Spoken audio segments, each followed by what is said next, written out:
Dito na po ako sa, ano, sa evacuation center dito sa may simbahan.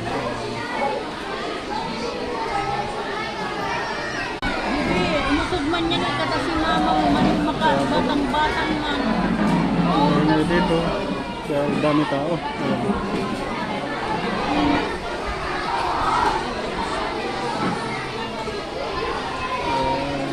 Daming tao dito.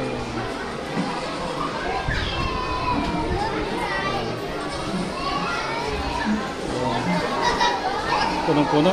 Dito kami sa may simbahan evacuation center.